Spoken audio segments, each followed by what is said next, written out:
The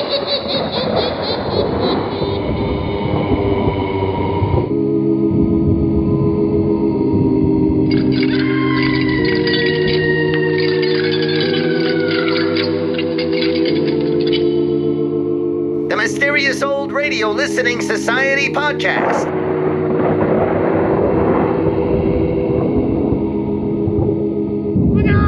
Welcome to the Mysterious Old Radio Listening Society, a podcast dedicated to suspense, crime, and horror stories from the golden age of radio. I'm Eric. I'm Tim. And I'm Joshua. We love mysterious old-time radio stories. But do they stand the test of time? That's what we're here to find out. Today, we return to the listener library for a suggestion from our mysterious listener, Scott. Scott writes, Murder Comes at Midnight from Inner Sanctum is one of my favorites, a great one to listen to and enjoy. I'm a huge fan of the podcast.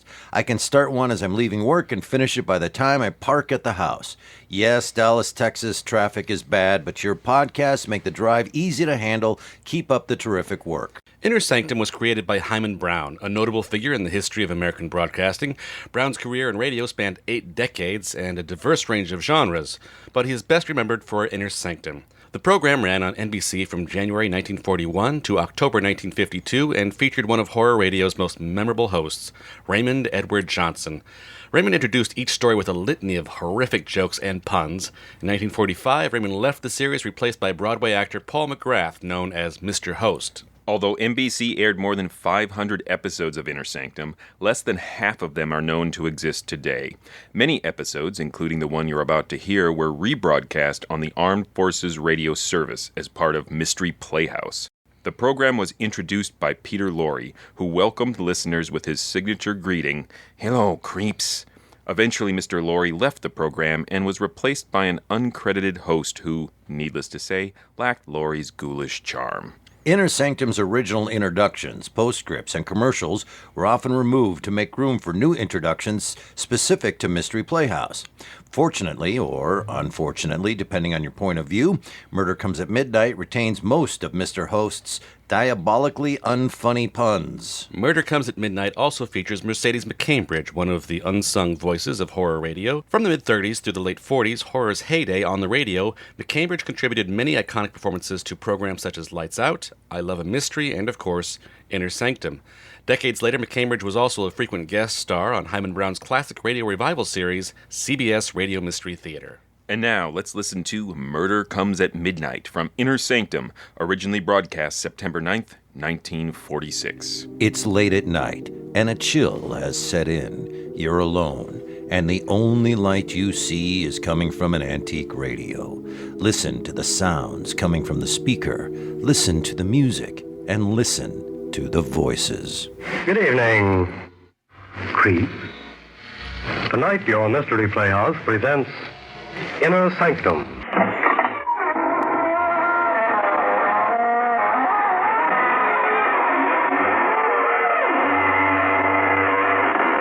Good evening, friends of the Inner Sanctum. This is your host inviting you in through the squeaking door. I just left a friend of mine. He runs an all-night billiard academy near the cemetery. As after midnight, he uncovers the ghoul tables. But no rough stuff in his place. No, he settles all arguments by arbitration. Simply lifts a shroud and points out they haven't a leg to stand on. Believes the old motto that a fiend in need is a fiend indeed.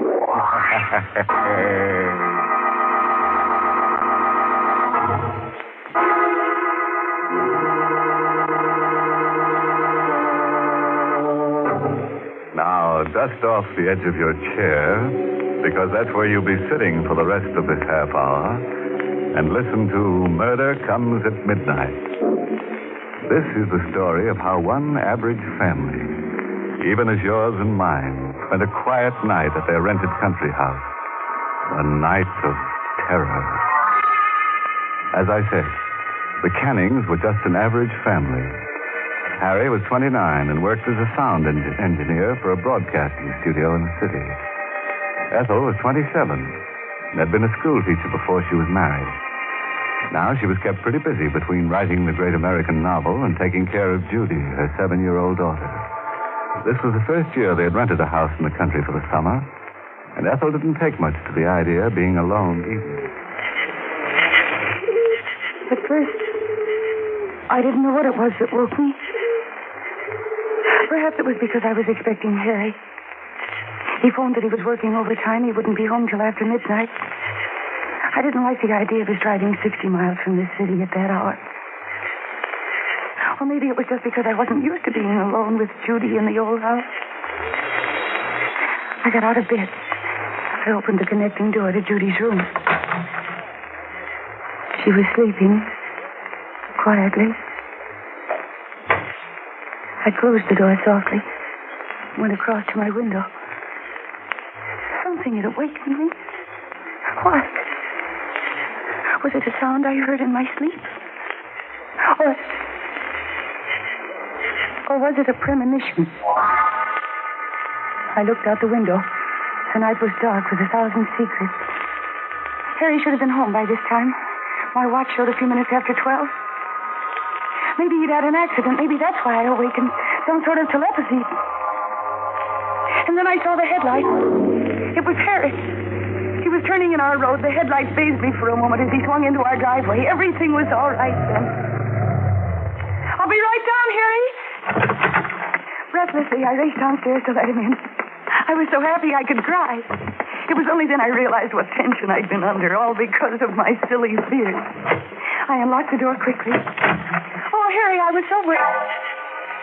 Sorry to bother you so late, miss. Had an accident with my car. Oh, I thought you were my husband. Oh, sorry to disappoint you.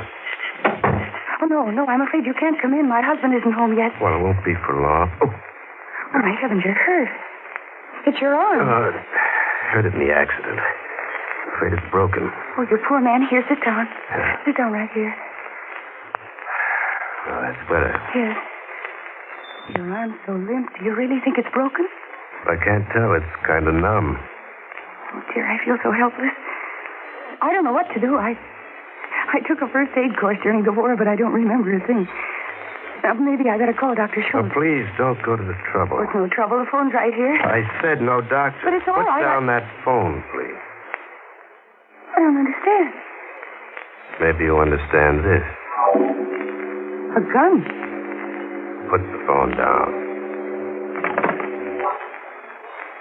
Who are you? I'll ask the questions from now on. Your name's Canning, isn't it? How did you know? Name's on the door, isn't it? Oh. What kind of phone is that? What do you mean? Party line? No, it's a private wire. Can you dial, or do you have to ask the operator for the number? No, you just dial. Good. Push the phone over here to this side of the table. Who were you going to call? The phone, please. You better get out of here before my husband comes home. Oh, how do you think he'd make out in an argument with this? Oh. The phone. Thank you. Now step back a little. That's good. I have to put this gun down while I make my call. This arm of mine. But you understand that I can pick it up faster than you could reach it from there, don't you? Yes, I understand. I see we'll get along all right. Oh, operator, get me Plaza 99970. Yeah, I'm hurt, please. Oh, this is 864. Please. After your phone call, you get out. Before my husband comes home. He's late already. You wouldn't turn an injured man out of your house in the middle of the night. Oh, hello, Linda. That's right. I had a little trouble. I hurt my arm. Look, I think you'd better come up here. Yeah, and bring Fred and Doc Stetson along. No. Everything's fine. Won't be any trouble. I'm a guest of some very good friends up here. Canning's the name. Well, you drive up Highway 26 through Accord and turn right when you pass the first gas station. Just a mile from there. You ought to be here by 6 in the morning. There'll be a light in the downstairs window.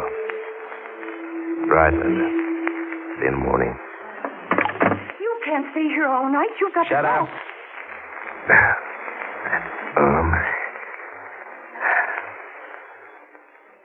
What's that over there? Radio? Yes. Pretty big. It's the sending and receiving set. Harry built it himself. He's a radio engineer. Can you get shortwave? Police calls? Yes? Turn it on. But I don't... Turn it on. No. Well, getting brave, huh? I don't think you'd dare to shoot me. It would be murder. They'd send you to the chair. Now you get out of here. You call your friends and tell them to meet you someplace else. Now there, I've opened the door. Now get out. Worried about your husband, aren't you? Afraid of what'll happen to him if he comes home now, huh? I want you to go away. And if you don't go now, I'll run out and scream for help. There are other houses in this neighborhood, and somebody will hear me. Oh, go ahead and run. What? I won't shoot you. You won't? I don't have to. What do you mean? You wouldn't dare to run out and leave your kid upstairs. That little red-headed kid with the cute curls. Judy. How do you know I have a daughter? Easy.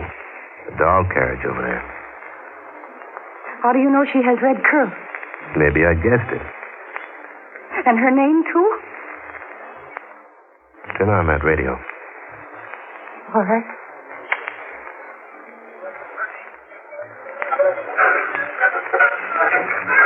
Roadblock at all junctions on Highway 26. All cars must be searched, every passenger positively identified. Officers are warned to exercise extreme caution. Though believed to be wounded, he's armed and dangerous. I will repeat, Arnie Bishop, known as the Gentleman Killer, escaped from custody on board the Allegheny Limited at 11 o'clock while being escorted to the death house at the state prison. He's thought to be heading north in the direction Turn of it the off. port. Now you know who I am. Arnie Bishop. You're Arnie Bishop. How many rooms in this house? 6. Fine. My friends and I will stay here for a few days. It'll make a fine hideout. What will you do when my husband comes home? Don't worry about him. Now, suppose we go in the kitchen, and you can make me something to eat. Wait. Huh? Why did you choose this house to come to? This house of all others. Can't you guess? Yes, I think. How did you know Judy's name? And about the color of her hair? Ah, you're getting warm. My husband, Harry. Harry told you. Oh, you know you're pretty smart. Oh, please, don't you have any pity at all? Tell me what you did to Harry. He's not hurt much. I just tapped him on the head. He picked me up on the road, gave me a lift. I pumped him, found out all about this house and about you and Judy. Then I knocked him out and kept going. It was pretty tough driving with one hand, but I made it. Where's Harry now? In the back of the car, he can't get loose. I'm going out to... Stay where you are. But Harry's hurt. I can't leave him out there alone. About this little red-headed kid of yours, where does she sleep? Upstairs? You wouldn't hurt her. Better stay here if you want to make sure. Oh, no. That's better. Now, suppose we have something to eat.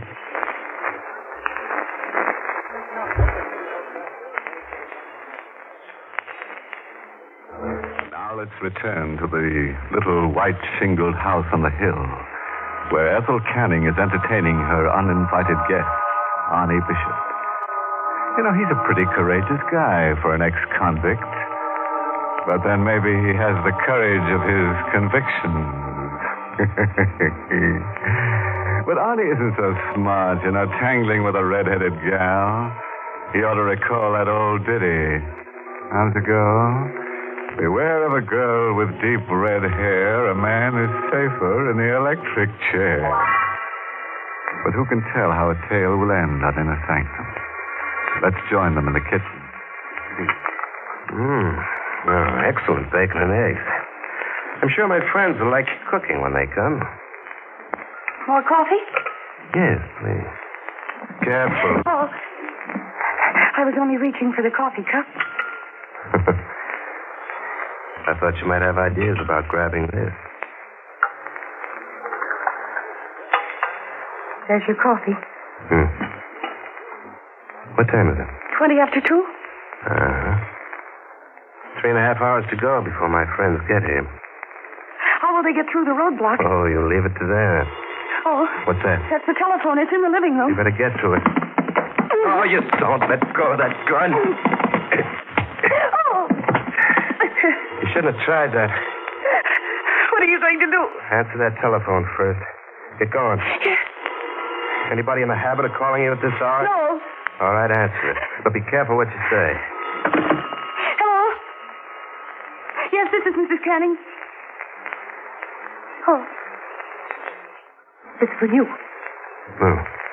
All right. Lay the receiver down on the table and walk away. That's far enough. Don't try anything. Hello? Linda? Wait, did you get started yet? Oh, where are you? What? Roadblock. Well, you've got to get through. I need Doc Stetson. You've got to make it, Linda. I can't stay awake forever.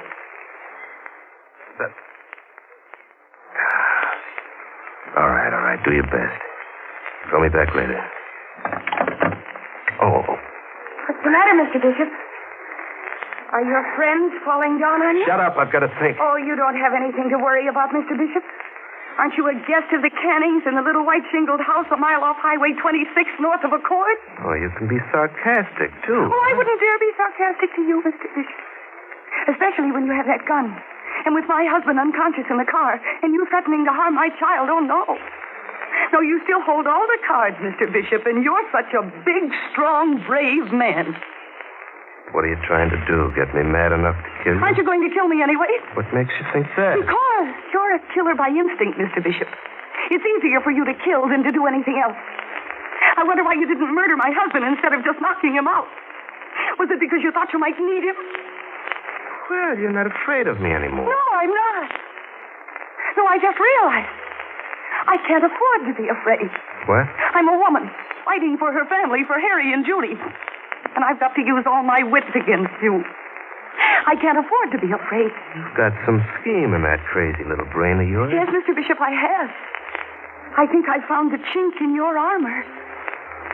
You're a coward. Me? Yes, you. You're the one who's afraid now. Your friends aren't coming. You have a wound in your arm that needs treatment, and you know you can't trust me. You don't dare close your eyes even for 5 minutes. And you may have to stay here for several days. How do you like the prospect of staying awake night and day, watching me every minute of the time, afraid that you might drop off to sleep at any minute? Oh, that's how you figure it, huh? Maybe you better kill us all right now, Mr. Bishop. That would be easy, wouldn't it? Just 3 bullets. Then you wouldn't have to worry about watching anyone. That's an excellent idea, Mrs. Canning. Yes.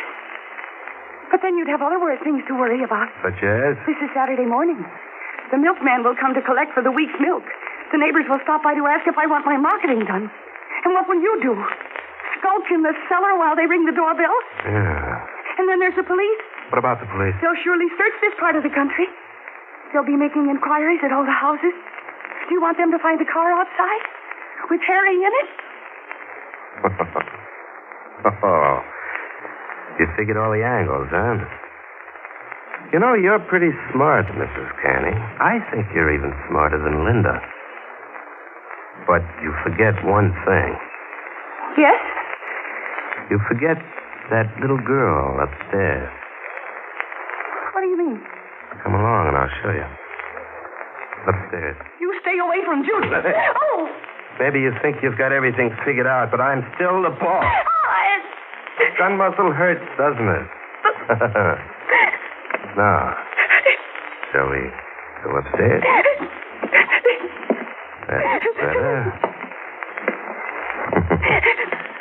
So you think Arnie Bishop is licked, huh?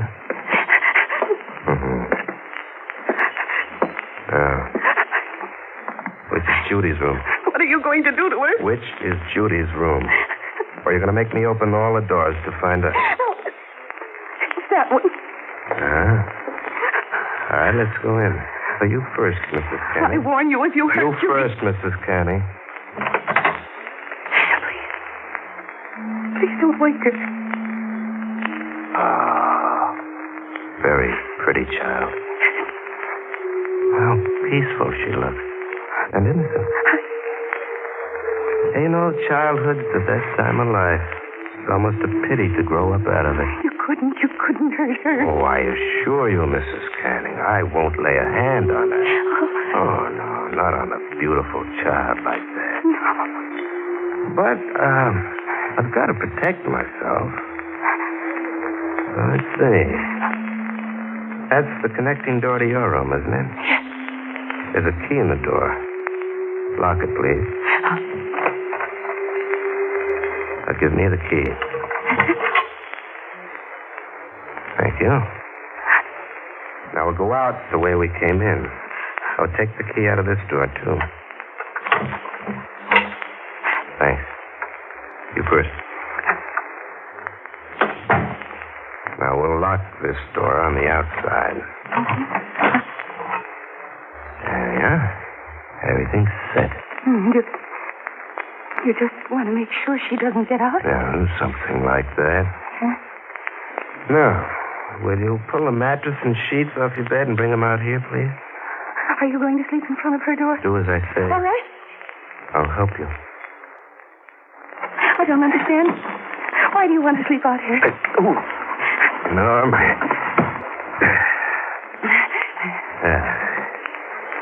Everything just the way I want it. The mattress against Judy's door. But you can't sleep on it that way, half up against the door. I didn't say I was going to sleep on it. Oh, what are you going to do? Mrs. Canning, we'll see if you can figure out how to beat this angle. What do you mean? What would happen if I were to put a match to this mattress and bedding? Oh, no. This whole floor would be in flames in 5 minutes. With both doors locked. Judy wouldn't have much of a chance, would she? Oh, no. Still think Arnie Bishop is licked, Mrs. Canning? Oh, no. You're right about one thing, Mrs. Canning. I am in a corner. With this bum arm, I've got no chance of running if the police come. So if they do, and if I'm cornered, I'll set a match to this mattress and fight them off till the whole house is just a bunch of rubble with Judy in it. You understand me thoroughly, Mrs. Canning? Yes. So it's up to you to see that the police don't come. You're going to lie for me, Mrs. Canning, and you're going to cheat for me, and you're going to kill for me if necessary, because I always have a match ready. Now, do you still feel like trying any tricks? I'll do whatever you say. More like it. Now, the first thing you're to do, go downstairs and run that car into the garage. Get it out of the way. But don't touch your husband. Don't even look in the back of the car. I'll be watching, understand? Yes. Glad we understand each other at last. Let's go.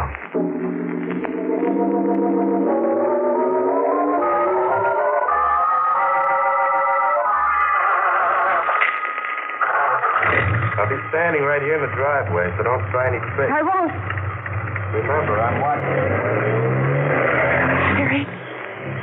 Harry, dear, can you hear me? Harry? Harry?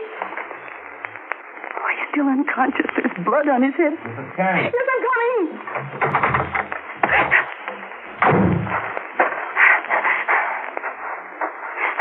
You did take a look at him, didn't you? No. All right. No. All right, come inside. Beautiful night, isn't it? It'll be morning soon. What time is it? Almost 6. The milkman should be here soon. Oh, well, here's where you start lying for me. After you, madam. Now, I'm going to sit right here in this chair with my hand in my pocket. And in my hand's the gun. Understand? Yes. That's the milkman. You'll tell him I'm your cousin, just visiting here for a few days. He'll wonder why you're up so early. Let him wonder. Go on, answer. Good morning, Mrs. Canning. I'm the new milkman on the route. Hope I didn't wake you up. Come in, please. That's 2 bottles of milk you wanted this morning and a bottle of cream. Yes, you can put them on the table. All right. Oh, this is my cousin. He's visiting us for a few days. Oh, how are you? Hello? Do you have my bill? Yeah, I got it right here in my pocket. Here. Hey, That's right, Bishop. It's a gun. Sit still and take your hand out of your pocket very carefully. Okay, you win. But how come a milkman with a gun? I borrowed this coat from the regular milkman. I'm Sergeant Wright, State Police. What? Thank heaven. State Police. How did you know I was here? Mrs. Canning told us. She? Well, how? I didn't let her out of my sight. She broadcast it to us. Broadcast? Yes. Over this set, Mr. Bishop. Remember the speech I made you? You didn't know what had come over me. I was really talking to the state police over the short wave. Don't you remember I told you that this was a sending and receiving set, that my husband built it? And when I turned off the short wave signals, I turned the switch to sending. And then I just hoped my message would get through. I didn't think you were smart enough. And I thought I had you scared stiff. You look like the kind who would scare easy. Oh, I am, Mr. Bishop, I am. But I warned you. This was a time when I couldn't afford to be scared.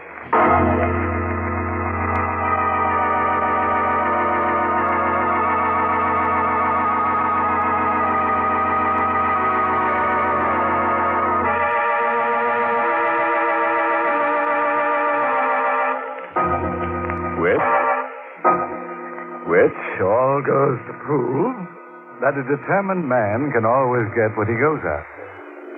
You remember Bishop tried to get free board and lodging from Ethel Canning.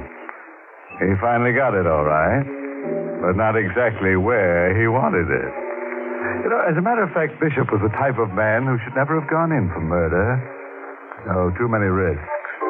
He should have specialized in arson. That's always a surefire undertaking.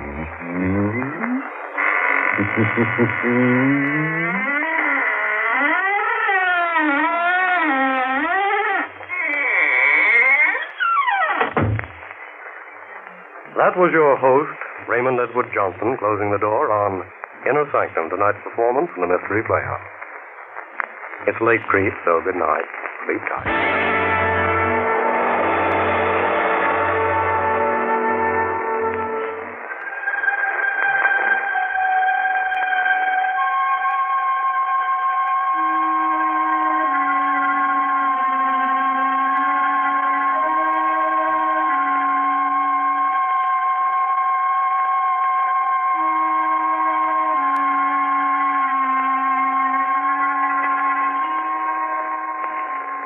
That was Murder Comes at Midnight from Inner Sanctum here on the Mysterious Old Radio Listening Society podcast. Once again, I'm Eric. I'm Tim. And I'm Joshua. That was a listener request for the Morals crew from Scott. And thank you, Scott, so much for your kind words and for being a listener and for your suggestion. That's awesome. So I think the only way to start this is an analysis of the puns, because there's 4 shows that are always going on with Inner Sanctum, and show 1 is, what do we think of the puns? I thought for Inner Sanctum, this was a weak show for puns. He's done much better ones that make me want to go punch the dog in the face or just scream and go, no. The ghoul table instead of a pool table, and then you guys can tell me what you think of what I just said, but could you please answer this for me first? Lift the shroud and left without a leg to stand on. Don't quite understand what's going on. I didn't catch the reference. I think it's funnier if you don't understand it. Do you understand it? A shroud would be over the dead person. When Yes. they're buried, so they lift the shroud to look at the dead person's legs, but they don't have a leg to stand on, which is a play on the expression you don't have a leg to stand on. his legal case. They're in ghoulish arbitration is the setup for the joke. I was trying to make a pool table pun reference. Oh, yeah, he pivoted away from the billiard. Okay, Yeah, so he doesn't have time to just hang out in these jokes. He's got a show to tell and some jokes. Because this was Raymond, not Mr. Host, right? This was Mr. Host. I Yeah, think they are dang it. wrong at the end. They really? credit Raymond, but from everything I know and all the episode lists I looked at, this was originally aired in 1946, and he is already gone by then. Plus, Paul McGrath is more over the top than Raymond, in my opinion, and this is definitely his style of delivery. Gotcha. He's the one who does all the yeah, the little Yeah. coos. evil coos. the really long way to go to make a pun about, it's not a pool table, it's a ghoul table. The setup is incessantly long. So I know a guy owns a pool hall, see? No, but he And doesn't say blah, blah, blah. pool hall. No. This is my favorite part of it. It's not a joke, but he calls it an all-night billiard academy. Sounds like a hot new series of young adult novels. The all-night billiards academy. That was actually my I'm on favorite board part. for that. I want to see that show. Yeah. I'm sure my daughter will be watching that. I liked his final pun about not having the courage of his convictions. See, that was the one I thought was the weakest, because it had to say, like, convict, and he has convictions. I don't know why I'm even investing You wanted any a effort. subtle pun at the I end. wanted to call him a felon at first, so there was a little more of a jump. To like, oh, because he has a conviction. Let's send it to a vote on the puns. Not the best Inner Sanctum for puns, and I give it not a classic on the puns. I would have to agree with you. Now let's move on to something that matters. Actually, my stronger opinion is not on the Inner Sanctum level. It's the Mystery Playhouse level. That closing of "It's late, good night, creeps." Yeah. I'm just like, I need a little closure on this. Get Well, out. it's Get not out. Peter Lorre, so they probably just hired some guy off the street to save money. They couldn't find any information online about who this other Yeah. host was, and he's just like, "Thank you, good night." I was listening to this earlier, and I just love it so much that I couldn't get it out of my head. And for 15,000 times today, every time my wife walked by, I said, "Hello, creeps." She finally went, "What are you doing? Are you doing podcast stuff? Oh my God, shut up." So That is a perfect impression of your wife. that's her voice. That's why we got married. We sound exactly alike. We are up for voiceover work. It's great, though, because whoever gets it, we get the money. we get to the actual content of the. Yeah, I think we need to, because this is a very different type of writing for what I'm used to for I Inner kept thinking Sanctum. this sounds like a suspense episode. Me too. Yes, exactly what I was going to say. It is like an episode of suspense. It's also like an episode of Criminal Minds, or like a modern police procedural, in the sense of it's not monsters or supernatural. It's just normal everyday crime that gets thwarted. Not to downplay the horrificness of a break-in and being held hostage, Yeah. but there's something it very straightforward about Doesn't it. have the wild plot twists. No, it doesn't have anything bizarre to it, and makes it a really unique Inner Sanctum in that sense.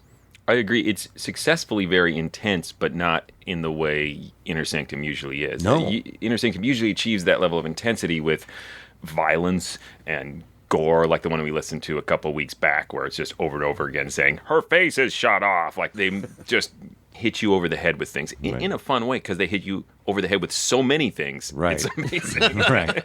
But this one is pure suspense. Yeah, it's pure and simple, And I think it's stays really on- well done. Yeah, it Yeah. stays on point. I think this stands on its own without Mercedes McCambridge. If you're an Inner Sanctum fan, you might be disappointed. But from a straightforward suspense-type script, it's really great. Made even better by Mercedes McCambridge. Yeah. And I'm reminded again, and I am every time, she is so good. She's unbelievably good. And I know she got typecast and did a lot of mousy characters. I think this is a fun script because it subverts that. She's playing the frightened, mousy woman who's being Yeah. terrorized, and she turns the tables.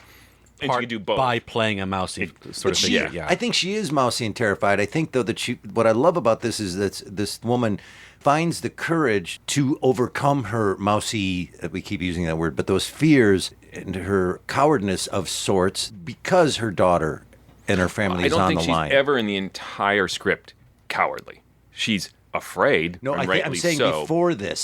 before this incident, I think she kind of describes herself. Oh yeah, she says she has Right. this strange premonition, and it's the only inner sanctum-y moment in this where you think it's maybe some supernatural thing, because she describes herself awake at night and she's just afraid and she can't tell why. And she also makes reference to herself before this that I'm not normally like this. Yeah. That Yeah. I would be a person that would not think I would have the ability to do this, but I had to do it because it wasn't about me, which I really found her strength to do what she did and to think on her feet and to confront him, to think out that plan. I love the character journey of that. And when she says it several times, I could not afford to be afraid.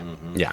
And that's the thematic idea that this thing hinges on. And because she can convincingly play both, I think as the story unfolds, you're never sure how much of it is play acting on her part and how much of it she's experiencing at any given moment. Right. And you realize at the end, it's both the entire time. She's Yep. terrified, but knows she has no other recourse. And rises to the occasion of that. Yeah. And it's interesting to have a script from 1946 where it is the woman who is protecting and saving her children and her husband. There's a really nice structural transition at the top where this guy comes in, and it's creepy that he keeps dropping these little hints of things he knows, of like, oh, this is your last name? It was on the door. It's not every reason I know that. And then I know the color of your daughter's hair and her name.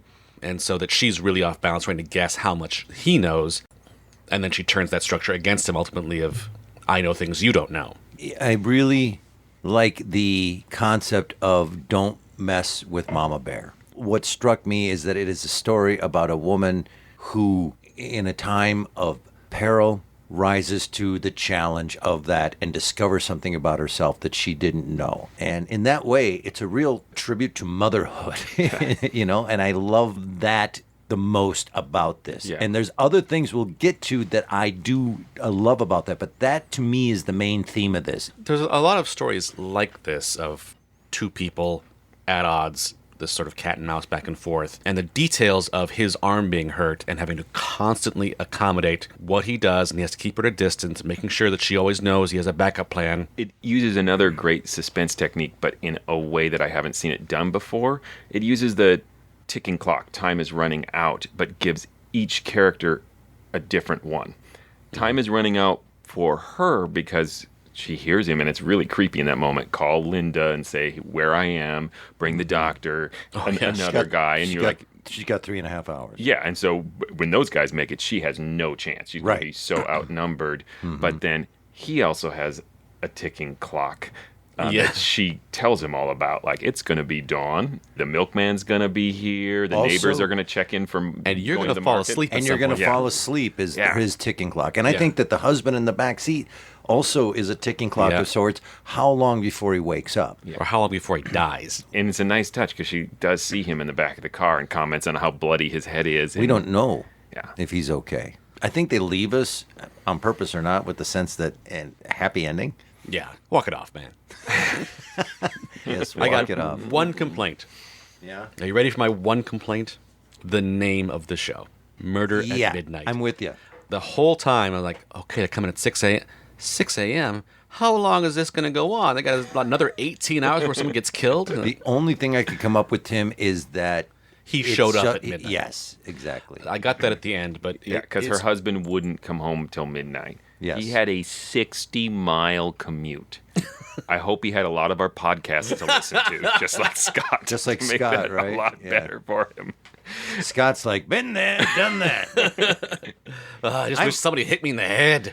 But I think you're pointing to the most traditional inner sanctum-y portion of this I'm script. pointing is at to the my very own top. sort of stupid OCD-ness of like trying to understand the title and context of the story, not just, oh, it's a story with a title and I enjoyed it. But that's very inner sanctum-y, very bombastic. Murder comes at midnight. And even the opening, like I said, has this melodrama of some premonition that she's feeling and why she's afraid. And it has a little over-exposition at the top from Mr. Host about how old they are and their occupations, which is interesting because only one of that bit of information turns out to be pertinent to the plot. So then I went back and went, oh, maybe they put all that other information in there to sort of hide the pertinent plot detail. You just went right into my next point on my list, and that was the interesting description of what they do for a living and their brief background,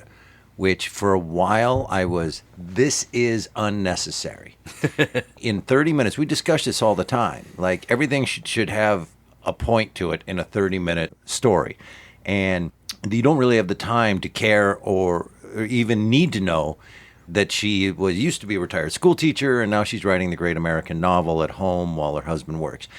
And for a while, I was like, why did we need to know he was a radio broadcast engineer? And then that comes into play.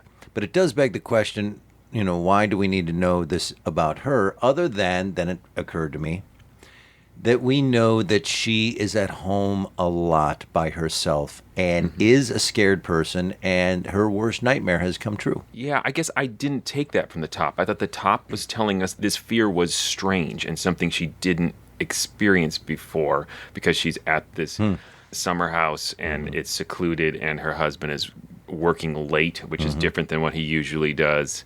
I just took from it that she was very nervous about being alone. Yeah. So mentioning her as a novelist is interesting. Either, as I said, to hide pertinent exposition so it doesn't stand out. Why would you say his job instead of hers? But part of me wondered, was it a sexist thing? And say, like, well, she's a novelist, and that's why she was so quick-witted on her feet. But I think I'm looking at it from a modern a lot of point of backfill. view. But it's so odd to choose novelist. Correct. Part of me thought the last lines of this story would be her sitting down at the typewriter and going, "Murder comes at midnight." Right. She types, and that she was going to turn this whole she should. event into a story. So as I was listening, I felt like I had a pretty good handle on what was going to happen. And then it goes off to this little sidetrack with locking the kid in the room and setting up the mattress, where I thought, maybe I don't know what's going on. Maybe everyone's going to die. Yeah. Maybe we slipped into Hall of Fantasy and they're all going to go up in the smoke.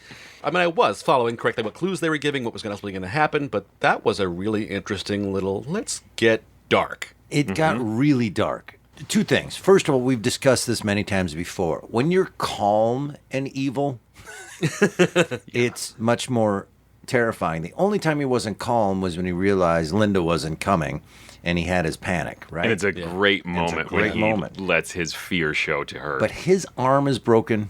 He doesn't show the pain. He's very calm the whole time. And when we get to the point where he decides, here's how I'm going to one-up you. If this doesn't happen, I'm going up in flames. Your kid's going up in flames. I'm going to burn us all to death. Wow, that's a hell of a evil plan. And this is right after he pistol whips her. Well, there's that too. A few times he hits her. It's really harsh. It's very harsh and very real. Like the context of what makes that violence so visceral. There's nothing made up about this. This is a house break-in. Yeah. And I think it's because the power balance keeps shifting throughout the story. So every time it shifts out of Ethel's favor, you feel it more because you get excited, like, oh, she's got him. Oh, she lost again. And this tug of war really keeps you engaged. Quick question for both of you, though. Did you find it suspicious when she recapped the plot? No. I totally knew what was happening. You knew? You did? Yeah. Okay. I did not catch it until the milkman told us. Because she specifically said this receives and transmits. That was like, oh, they have a transmitting radio in their house. And so was that what you predicted, is that the cops would just show up at the end? Yes. La-di-da, I'm Tim. I picked it up. But like I said, when that mattress was set up against the door, I was like, I thought I knew, but maybe I don't. I didn't. And I think the script does that very well. Even if you are suspicious of that at that moment, it takes you down roads you didn't expect, which makes you question your earlier assumptions. I missed the sending and receiving part, and then I got suspicious when she repeated the plot verbatim, but then I went, wait, this came right after the commercial break. And I convinced myself that this was like, hey, maybe if you tuned in late. That's exactly, as an old radio person, I said, oh, they're writing. Oh. As a frequent hostage, I just assumed. You recap because someone's listening. Yeah. Also, she pulls this trick quite a ways after they introduce the radio. Yes. It's not immediately after she says that either. Yeah. So I give the script all sorts of credit for being very clever and for manipulating the listener in like the best way possible, the way suspense should manipulate. I'm really happy I didn't catch it because it made for a really fun experience for me to go, aha! Yeah, I totally forgot. By the time the milkman shows up and is really a cop, I had this moment of disappointment. Oh, it's some pro-social police save everybody thing, and I was really hoping that she would win. So when they revealed that she did it, I just punched the air. I was And also, like, yes! in the ending, without knowing exactly what happened, that she was just broadcasting, hoping someone heard. But if she did, that wouldn't feel as satisfactory either. It's that she's really a mom, a novelist apparently, and she's just smart, and she's trying a little bit of everything. She's able to overcome both of those challenges. And that's the other thing. The script goes through like every scenario that you can think of as a listener that she should try. The script finds a way to have her do it. Bacon grease to the face. You made them eggs and bacon. Well, that was You're right. I did think maybe poison there, but then I thought that's a little too contrived. there was that moment where she reached for something in the kitchen. Oh, no, it was the gun. Yes. Yeah. They say they didn't clarify what it was she reached for, but they did. I will say it has one classic Inner Sanctum moment, and that's right at the top where you hear gigantic crickets again. Their guy on the cricket foley is out of control. Those are the same super huge loud crickets that we heard in Till Death Do Us Part and The Shadow of Death. It's like the third giant cricket episode. There's also an X-1 that had giant crickets. I can't remember which one that was. That was the giant crickets? Yes. What was the name of the movie? Don't go in the barn. It's a Cheers joke for everybody. No extra charge. No extra charge. There's one person going, I know that. The other Foley thing I just have to say, last one. Before you knew the milkman was a cop, he just tore up to that house. Like the sound effect goes, great screech, and they're like, milkman's here. Right? All the milk bottles shattered as he pulled up to the house. I'll start on the voting and say that it definitely stands the test of time. It's a great piece of writing. It's a great performance by both. And I love it so much because it wasn't a normal Inner Sanctum in the sense that I didn't have to roll my eyes and go, oh, that's Inner Sanctum-y. And so I loved it. Is it a classic? I'm going to say no because it's a little run-of-the-mill as far as the storyline. I know it'd be horrifying and horrible to have this happen to you, so I'm not saying that that's a run-of-the-mill. Boring. And I did love the twist at the end. I'm going to stop just short of a classic, but I thought it was a great story, really well written, really well performed, stands the test of time, and had a great ending. Yeah, I'm going to almost say the exact same thing. We always, when we were talking about suspense episodes, each one of them sort of undercuts himself because suspense is so consistently good and suspense, at least the ones we've listened to. And this is so strangely not like other Inner Sanctum episodes. Right. And so, I mean, I really enjoy Inner Sanctum, but this is like, that's quite good. Right. In a way that is vaguely insulting. It's like, wow, that was good. Weird. Yeah, I'll stop just short of classic because I shouldn't be just willy-nilly calling things classics. That's just rude. But yes, that. I'm going to agree with you guys, too. It's interesting because it's in the context of Inner Sanctum, and it's usually such a different show. And I almost have to go back and listen to it again to decide, do I think as highly of it as I do because it defied my expectations, and were those expectations just because of Inner Sanctum? And I say that as someone who loves Inner Sanctum. I love the classic, we've got 3 twists at the end of this, and none of them make sense. Buckle up. I love that big over-the-top comic book style storytelling, but this was so not that. So it's weird to call that an Inner Sanctum classic. So yeah, I'm going to sit on the fence. Scoot over, guys. I'm with you there, but definitely stands the test of time. And particularly must underscore the really unique portrayal of a female character who is, I agree with you totally about the mother stuff, but what I like about it is it's not just a maternal instinct. This is a autonomous, intelligent human being who's defending her child, yes, but also her husband. And I get the feeling that if the milkman was really the milkman and he was in trouble, she would do the same thing for him too. Like, that's what I like about it. It's a great female protagonist. All right. Well, there's lots of ways that you can participate and or listen, and we have so much information to pass on. So, Tim, start telling them stuff. Get it started. Please go visit ghoulishdelights.com. That is the home of this podcast. You'll find other episodes there. There's also information about our live shows, because we got a lot of live shows coming up, and it looks like we're going to have live shows ongoing for quite some time, which is very exciting. It's also a great way to leave comments, send us a message, get a hold of us on social media links. Let us know if you have episodes you'd like us to listen to, and we'll put it on the list and get to it as soon as we can. We have a long list, but we love listening to them. Yes, it's currently at 27 episodes that we still have to get to. So hang in there. Also, you can go to iTunes and write a review. That helps the podcast. You can also go to patreon.com/themorals and become a patron of the podcast, a member of the Mysterious Old Radio Listening Society. That, of course, helps us a lot. And to change things up, I'm going to plug something new on this podcast. Tim spoke of social media. We also have a really fun Mysterious Old Radio listening group on Facebook with a lot of our really insightful, smart listeners, and there's just a lot of great discussion. So if you would like to join in that discussion, please join that group.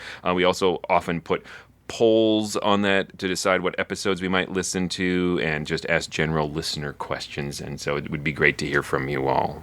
We also have a YouTube channel. Please subscribe to it. That way you'll get notices all the time. Yes.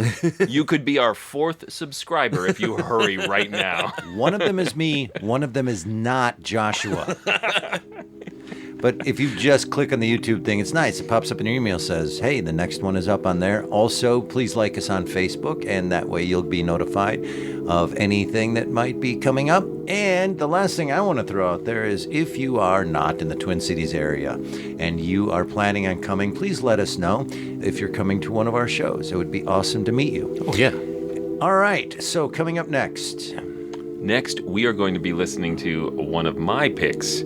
It's called Mission Completed from Suspense. Until then... Look out! And in my hand's the gun.